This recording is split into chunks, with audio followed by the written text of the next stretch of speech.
23 अक्टूबर 2020 यानी बिहार में चुनाव है और चुनाव में महायज्ञ जो लोकतंत्र का होता है इसमें महाआहुति दी जाएगी। 5 अलग अलग गठबंधन है, 25 दल हैं और इन सभी के बीच में जमीन से जुड़े हुए बहुत बड़े नेता हैं। पूर्व केंद्रीय मंत्री वैशाली से आते हैं। वैशाली से लेकर के दिल्ली तक का जब सफर तय किया तो कहते हैं संघर्ष की राजनीति, मिट्टी से जुड़े रहने की राजनीति। नाम है उपेंद्र कुशवाहा, आरएलएसपी के चीफ हैं और बड़ी बात यह है कि ग्रैंड डेमोक्रेटिक सेक्युलर फ्रंट के नाम से एक ऐसा फ्रंट बनाया है जिसमें सामाजिक न्याय भी है, बिहार की बात भी है, शिक्षा की बात भी है। उपेंद्र कुशवाहा जी मेरे साथ में जुड़े हुए हैं। उपेंद्र कुशवाहा जी, बहुत बहुत शुक्रिया आपका इंडिया न्यूज को अपना बहुमूल्य समय देने के लिए, एक ऐसे वक्त में जबकि ताबड़तोड़ रैलियों वाला दिन है, चुनाव प्रचार वाला दिन है। सबसे पहले तो ये बताएं, सोशल मीडिया पर मैं देखता हूं तो नजर आता है एक सेंटेंस, उपेंद्र हैं तो उम्मीद है।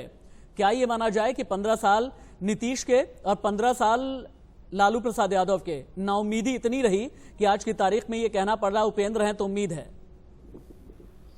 देखिए, सबसे पहले तो मेरी आवाज सुन पा रहे हैं कि नहीं सुन पा रहे हैं, पहले बताइए। आपकी आवाज आ रही है। धन्यवाद। बिल्कुल ठीक कहा आपने। 15 साल लालू यादव जी ने भी बिहार की जनता को निराश किया और बाद में बहुत भरोसा के साथ नीतीश कुमार जी को भी बिहार के लोगों ने जवाबदेही सौंपी थी। इन्होंने भी निराश किया है। आज न तो सरकारी स्कूल में जहां गरीब घर के बच्चे पढ़ते हैं वहां कोई शिक्षा की व्यवस्था है, न गरीब लोगों के लिए सरकारी अस्पताल में इलाज का इंतजाम है।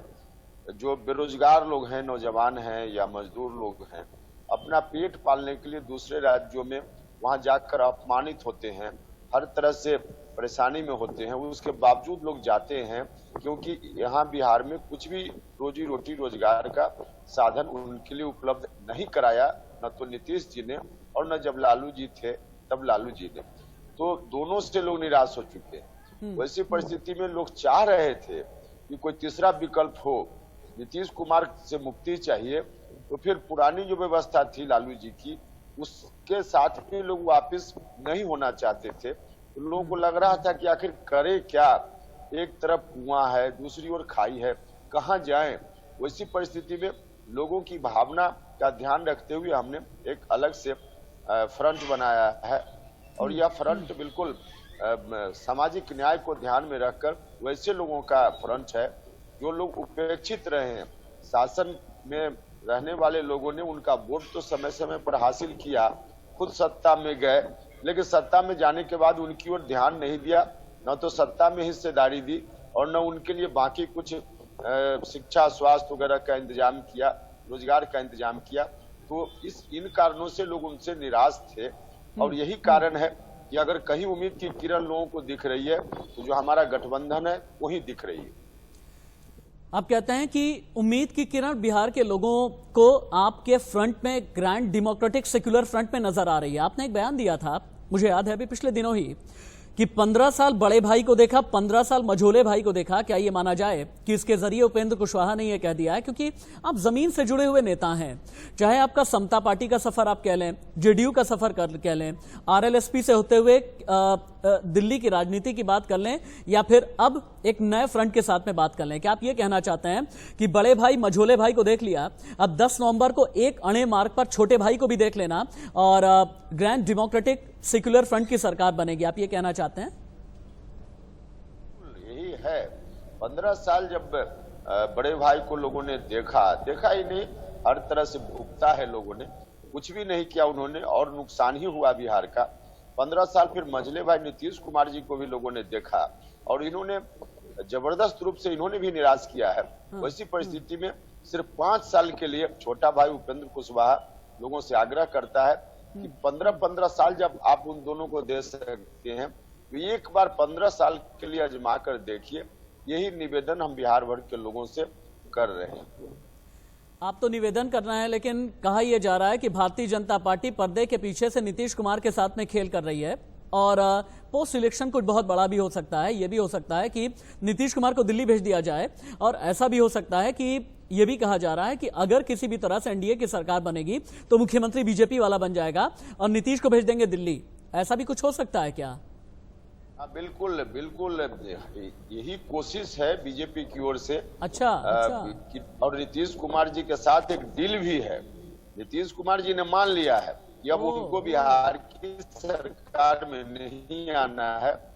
चुनाव है, इसलिए भारतीय जनता पार्टी के लोगों ने उनके नाम को आगे जरूर किया है ताकि बैकवर्ड का वोट, दलित का वोट उनको आगे करके ले ले। क्योंकि भारतीय जनता पार्टी अपना किसी नेता का नाम अगर मानने को कतई तैयार नहीं हो सकती। हाँ। बाकी पार्टियां अपने मैनिफेस्टो का नाम, आपने हालांकि बहुत बड़ी बात बोली है, आपने ये कहा कि अच्छा कनेक्टिविटी प्रॉब्लम आ गई है। उपेंद्र कुशवाहा जी हाँ आ गए, दोबारा जुड़ गए हैं मेरे साथ में।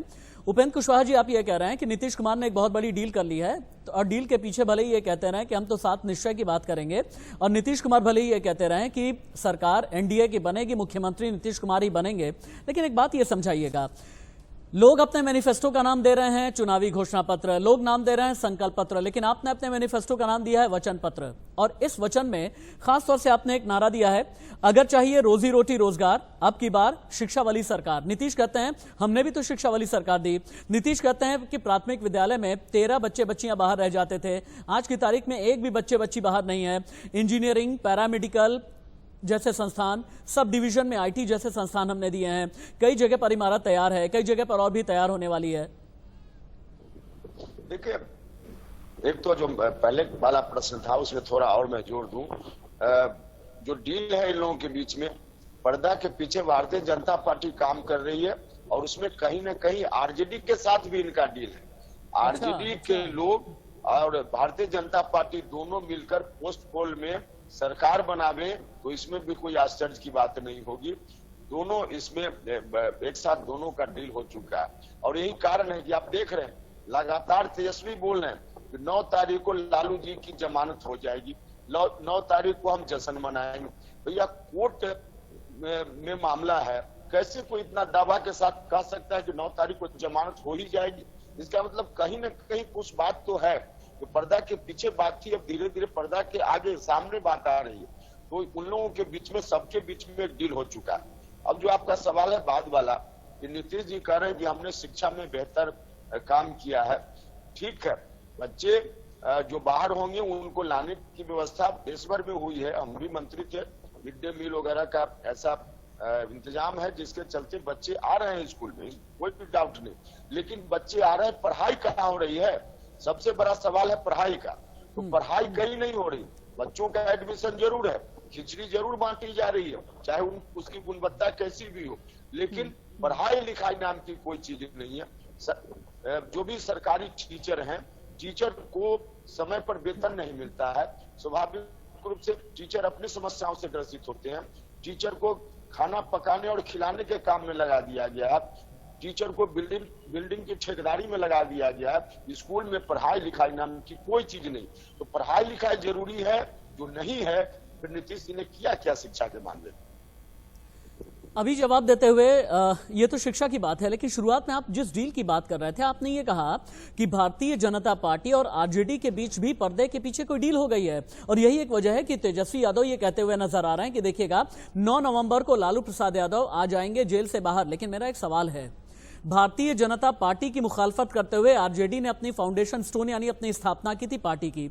आपसे यह समझना बेहद जरूरी है क्योंकि आप पॉलिटिकल साइंस के टीचर भी रहे हैं और कहते हैं कि राजनीति विज्ञान का जो टीचर होता है ना, उससे ज्यादा विवेक, उससे ज्यादा समझदार, जमीन को समझने वाला और कोई नहीं होता। और आपने तो दशकों तक लोगों के बीच, जनता के बीच जाकर के राजनीति की है। क्या अपनी राजनीति को स्टेक पर रख देंगे? अगर ऐसा हुआ कि भारतीय जनता पार्टी के साथ में आरजेडी जाती है तो लालू प्रसाद यादव की पूरी विरासत और तेजस्वी तेज प्रताप की पूरी सियासत ये तो शून्य हो जाएगी। फिर वो लोग जो एमवाई समीकरण की बात करते थे, वो लोग जो ये कहते थे कि भाई अडवाणी जी की रथ यात्रा हमने रुका दी और देखें मुस्लिम जाकर के देखें, वो सारी सियासत तो शून्य हो जाएगी। फिर आप बिल्कुल ठीक बोल रहे हैं, लेकिन उनके सामने सियासत विरासत बचाने से ज्यादा चिंता का विषय है कि लालू जी जेल से बाहर कैसे आवे। और लालू जी ही नहीं, उनके परिवार के सभी लोग किसी न किसी मुकदमा में फंसे हुए हैं और उन मुकदमों से बाहर कैसे आवे, सबसे बड़ा सवाल यह है। और अभी उनकी पूरी राजनीति इन्हीं बातों को ध्यान में रखकर हो रही है कि कैसे पहले जी। आरएलएसपी के सुप्रीमो उपेंद्र कुशवाहा हमारे साथ बात कर रहे हैं। अपनी बात आगे बढ़ाइए, कनेक्टिविटी की थोड़ी प्रॉब्लम आ गई थी, अपनी बात आगे बढ़ाएं उपेंद्र जी। देखिए, अभी उनकी चिंता का विषय मात्र इतना है कि कैसे खुद को बचाव मुकदमा से बाहर करो। इसलिए सारी राजनीति में जो भी ताकत उनके पास है उसका इस्तेमाल इसीलिए करेंगे। आप एक उदाहरण मैं और देता हूं। अभी पिछले साल भर के पहले आप देखिएगा तो कभी ईडी की छापामारी, कभी यह संपत्ति अटैच करो, दिल्ली वाली संपत्ति, कभी वह संपत्ति अटैच करो, और रोज कोर्ट में हाजिरी लगाने के लिए तेजस्वी कभी दिल्ली, कभी यहाँ, कभी वहां परेशान रहते थे। लेकिन साल भर से कहीं कुछ है क्या? न कोई ईडी की छापामारी है, न कोई संपत्ति की जब्ती है, न केस में कोई तारीख है। और सीधे गरज कर यह कहना हर मंच से कि लालू जी का बेल हो जाएगा, एक तरह से यह तो कोर्ट का भी अवमानना है। और रविशंकर प्रसाद जी भारत सरकार में मिनिस्टर है, लॉ मिनिस्टर हैं, घूम रहे हैं बिहार भर में, उनको भी इस बात का जवाब देना चाहिए कि कोई व्यक्ति कैसे कह सकता है कि जमानत हो ही जाएगी। कह रहा है और बाकी बीजेपी के लोग भी चुप हैं, लॉ मिनिस्टर चुप हैं। इसका मतलब जो हम कह रहे हैं कि डील है, यह बात सच प्रमाणित हो रही है। आपसे मेरी पिछले 10 मिनट से बात हो रही है। आपने तेजस्वी का भी नाम ले लिया, नीतीश कुमार का भी नाम ले लिया, केंद्र सरकार का भी नाम ले लिया, एनडीए की भी बात कर ली, लेकिन अभी तक आपकी जबान पर चिराग पासवान का नाम नहीं आया। वो चिराग पासवान जिनके बारे में भारतीय जनता पार्टी के नेता सुशील मोदी जैसे लोग आज की तारीख में कहने लगे हैं, और प्रकाश जावड़ेकर जैसे कि वो वोट कटवा हैं। लेकिन वही चिराग पासवान ये कहते हैं कि सीना खोल करके मैं दिखा दूंगा, सीना चीर करके मैं दिखा दूंगा, मैं तो प्रधानमंत्री नरेंद्र मोदी का हनुमान हूं। चिराग पासवान, राजनीति कैसे देखते हैं आप, और 10 नवंबर के बाद चिराग पासवान का क्या होगा? देखिए, चिराग पासवान जी गलतफहमी के शिकार है। रामविलास पासवान जी की विरासत को आगे बढ़ाने की जवाबदेही उनके ऊपर है, लेकिन वो बार बार कह रहे हैं कि कलेजा चीर कर हम दिखा रहे हैं कि हमारे दिल में बसते हैं प्रधानमंत्री जी, मोदी जी। उनको मालूम होना चाहिए चिराग पासवान जी कि जैसे लोग हैं बीजेपी के लोग, जिस मानसिकता के हैं, वहां चिराग पासवान कलेजा चीर कर भी दिखा दे तो भी लोग उनके ऊपर भरोसा नहीं करें, क्योंकि वहां अपनी पात्रता सिद्ध कर ही नहीं सकते। वहां तो वैसे लोगों की पूछ है जो बड़े लोग हैं, वहां दलितों की पूछ कहाँ है, वहां पिछड़ों की पूछ कहाँ है। और उससे भी, इसको भी अगर छोड़ दीजिए तो भारतीय जनता पार्टी के लोग जिस मानसिकता के हैं, वहां जो गरीब ब्राह्मण परिवार का भी कोई व्यक्ति है तो उनके साथ बराबरी में नहीं बैठ सकता है। तो इस मानसिकता के लोग जहां हैं, वहां चिराग पासवान जी, रामविलास पासवान जी की विरासत को संभालने की बात करेंगे और वहां कहेंगे कि हम कलेजा चीर कर दिखाते हैं। कुछ भी कर ले, उनके भरोसा कोई नहीं ले सकते हैं चिराग पासवान जी। और जहां तक सवाल है, आगे 10 नवंबर के बाद परिणाम आवेगा, उसके बाद की बात तो बाद में। चूंकि दलितों और पिछड़ों की आपने बात की है, एक सवाल उठता है, अभी तक दलित और पिछड़ों का झंडा बुलंद करने वाले नेता अलग अलग तरीके से अलग अलग गठबंधनों में रहे हैं। आज की तारीख में ये कहा जाता है कि जो पासवान वोट है, जो दुशाद वोट है, ये है रामविलास पासवान के सुपुत्र चिराग पासवान के साथ में, और जो महादलित हैं, अति पिछड़े हैं, वो कुछ हम के साथ में है, यानी जीतन राम मांझी के साथ में है। लेकिन क्या ये माना जाए कि दलित राजनीति के एक नए युग का उदय उपेंद्र कुशवाहा जी के जरिए हो रहा है, जिन्होंने अपने फ्रंट में मायावती को साथ में लिया है और कहते हैं कि कोयरी कुर्मी कुशवाहा वोट खुद ही उपेंद्र कुशवाहा जी के साथ में है। क्या यह माना जाए कि दलित और पिछड़ी राजनीति के एक नए युग का सूत्रपात आप करने जा रहे हैं? से मांझी जी या चिराग पासवान जी जहां हैं और जिस रूप में इनके साथ व्यवहार हो रहा है, चिराग पासवान जी लगातार बोल रहे हैं, लेकिन बीजेपी के लोग लगातार ठुकरा रहे हैं। और नीतीश कुमार जी ने तो इनको एनडीए से बाहर करने के लिए सब कुछ किया। वैसी परिस्थिति में अब अगर चिराग पासवान जी वक्त रहते नहीं समझ लेंगे तो पासवान वोटर भी इस रवैया के कारण उनके साथ शायद भविष्य में न रह जाए, इसकी पूरी आशंका है मुझको।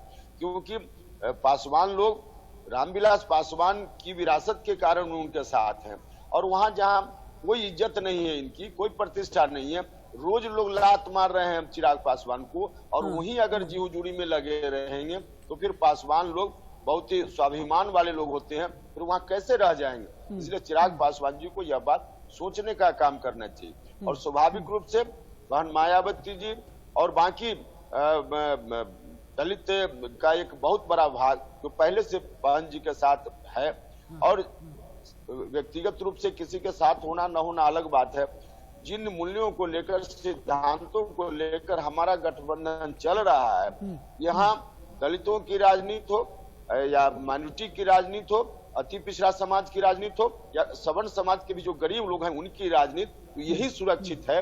इसलिए यहाँ लोगों का आकर्षण धीरे धीरे बढ़ रहा है और इसका परिणाम भी देखिएगा। गठबंधन तो कई हैं, एनडीए भी है, महागठबंधन भी है, आपका ग्रैंड डेमोक्रेटिक सेक्युलर फ्रंट भी है और इसके अलावा पप्पू यादव का भी गठबंधन है, असदुद्दीन ओवैसी भी हैं। लेकिन मेरा एक सवाल है आपसे उपेंद्र कुशवाहा जी, कहते यह हैं कि प्रधानमंत्री नरेंद्र मोदी का चेहरा बिहार और उत्तर प्रदेश में यानी हिंदी बेल्ट में ऐसा है कि जहां से भी गुजर जाएं वहां से चुनावी एजेंडा सेट कर देते हैं। सासाराम में थे, गया में थे, भागलपुर में थे। जिस तरह से उन्होंने भोजपुरी बोली और जिस तरह से उन्होंने राष्ट्रवाद का मुद्दा भी छेड़ा, 370 को भी याद कर लिया, सीए को भी याद कर लिया, क्या ये माना जाए कि मोदी का ये मास्टर स्ट्रोक हमेशा की तरह इस बार भी एनडीए के लिए गेम चेंजर ही साबित होगा? देखिए, इसमें इस बार तो बिहार के मुद्दों पर चुनाव हो रहा है। लोगों को जवाब इस बात का देना चाहिए कि शिक्षा, स्वास्थ्य, रोजगार का क्या इंतजाम हुआ।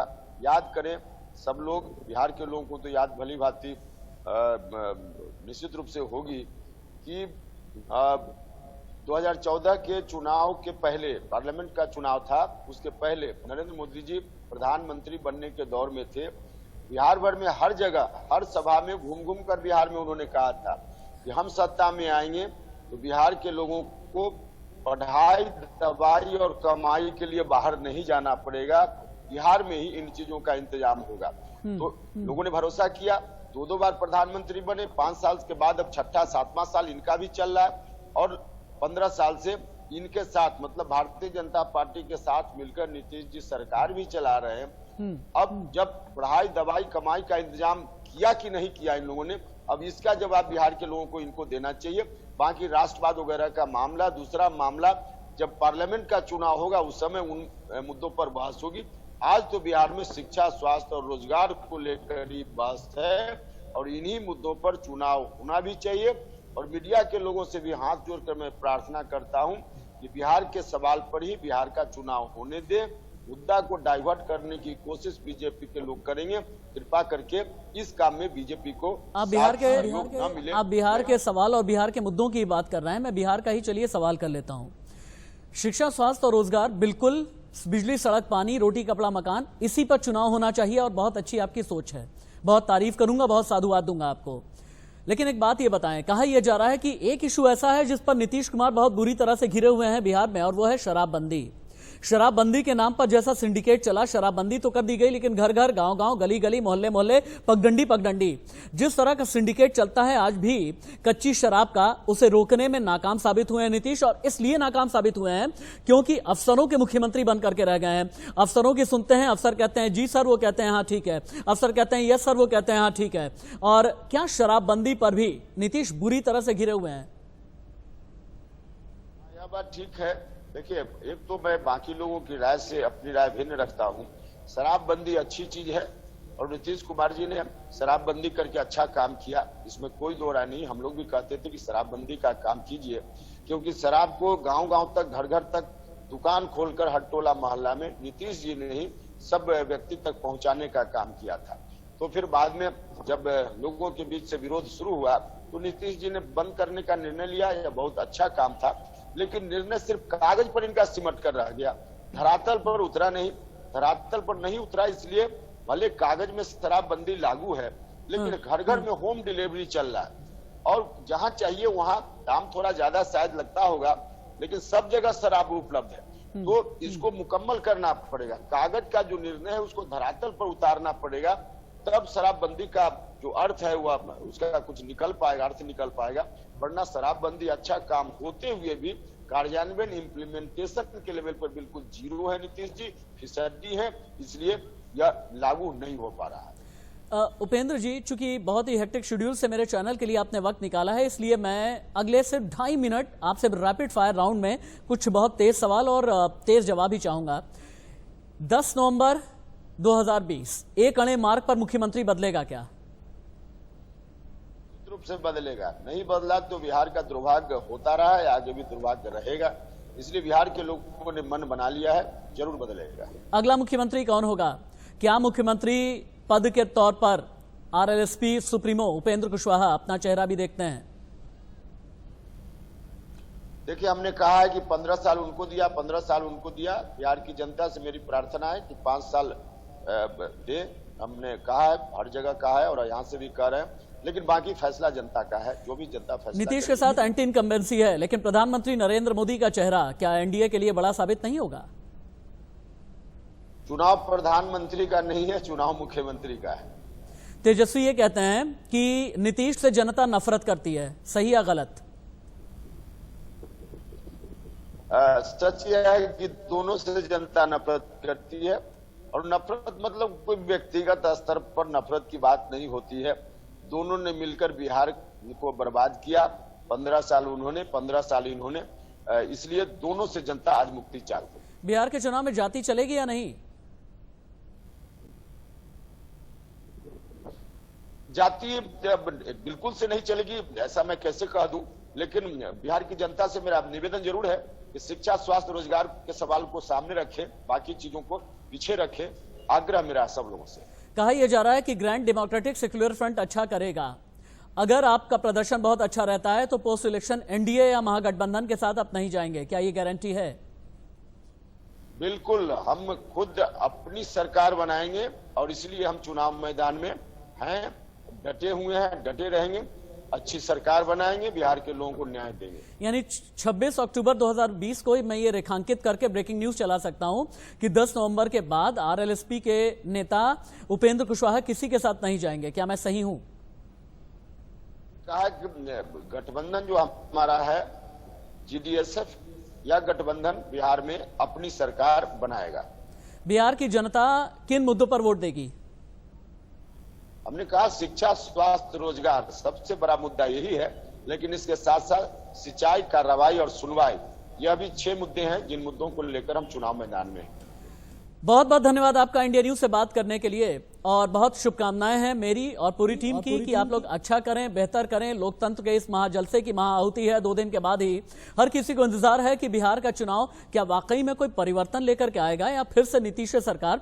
लेकिन हाँ, आरएलएसपी के नेता और ग्रैंड डेमोक्रेटिक सेक्युलर फ्रंट के सुप्रीमो उपेंद्र कुशवाहा मेरे साथ में लाइव थे। उनका कहना यह है कि आरजेडी और भारतीय जनता पार्टी के साथ जो सबसे बड़ी खबर है, मैं एडिटोरियल टीम से कहूंगा कि इसकी ब्रेकिंग तुरंत तैयार करें कि आरजेडी और भारतीय जनता पार्टी के बीच डील हुई है, ऐसा कहना है उपेंद्र कुशवाहा का।